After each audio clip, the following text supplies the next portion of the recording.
So ayan, what's up mga dre, for today's video at nalikat samahan nyo kami mag-renovate dito sa ating bahay. Siyempre, papagandahin natin to at itong mga may sira at tipak na to, ipapaayos na natin to mga dre at pipinturahan na natin ng bago to. So paano mga dre, let's go para mapaganda na natin ang ating tinitirahan!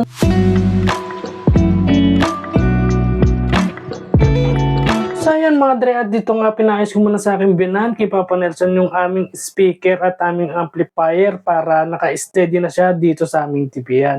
Siyempre after nyan, pinasigaso ko na rin sa biyanan kong babae yung aming mga malibagin tsaka kay Mrs. para mapaayos na rin namin yung mga malilibag at mapalaban na namin at mapalaundry, siyempre mga dre. At dito nga habang nag-aasikaso si Mrs. tsaka si Mama, nagdatingan naman dito sila Baby Aiden at ayan, siyempre nai-istorbo mga ginagawa namin dito at nagpipintura nga kami dito, di ba? Dumating din si Erma at yan, tsaka si Chabet, si Coco yan, syempre nagmerienda na rin kami dyan, madre. Talagang napapatagal yung gawain ng aking binan tsaka ni Mrs. kasi nga nagkukwentuhan sila mga dre. Kaya sabi ko, bilisan nyo na, marami pa tayong gagawin. At dito nga, syempre na madali ko na sila, syempre kasi nga madami pa talagang gagawin. At dito, papatanggal ko na lahat ng dapat tanggalin dyan.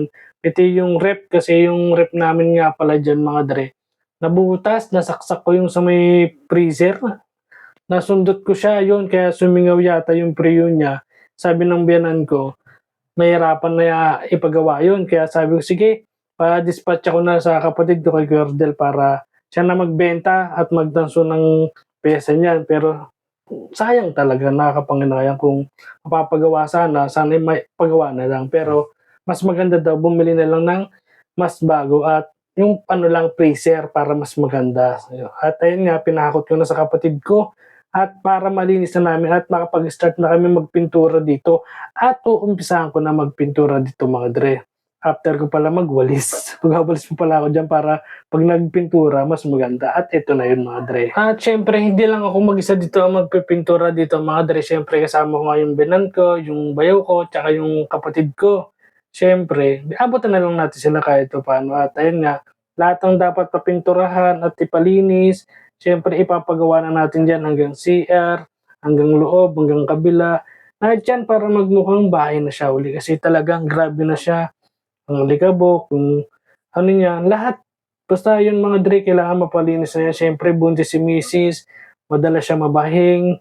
Kailangan malinis ang kanyang kapaligiran para sa health ng aming baby mga dre. At dito mga dre, mapapansin nyo talagang gumanda na kahit paano, kahit hindi pa siya tapos kasi medyo nangangalahati pa lang kami at tumulong na si Baby Seya rito. Tapos si Bayaw yan, dire-diretso lang. Sabi ko kasi kailangan mamadali na dahil marami pa akong gagawin at ilang araw nga kami dito nagkasikaso at kung tutuusin lang talaga, naabot din kami ng mga 3 days kami ano rito dahil lahat ng ipapagawa, pinagawa ko lahat ng butas, lahat ng kailangan pasimentuhan, pinasimentohan ko ng mga dre kung ito, makikita niyo pinaka ilalim na ilalim. Siyempre, pinapasok ko yan sa kapatid ko para mapaayos at matakpan. At ayan, sabi ko sa kanya, lusubin mo ilalim na yan. Sabi ko ganun sa kanya. Kasi dyan talaga dumadaan yung mga mababait nating kaibigan dyan na ayaw tayong tantanan. Pero talagang din maalis sa bahay yun. Natural lang yun talaga kahit anong takip o ano, may paraan sila kung saan-saan talaga sila mulusot. Talaga kaya wala na akong magagawa dyan. Pero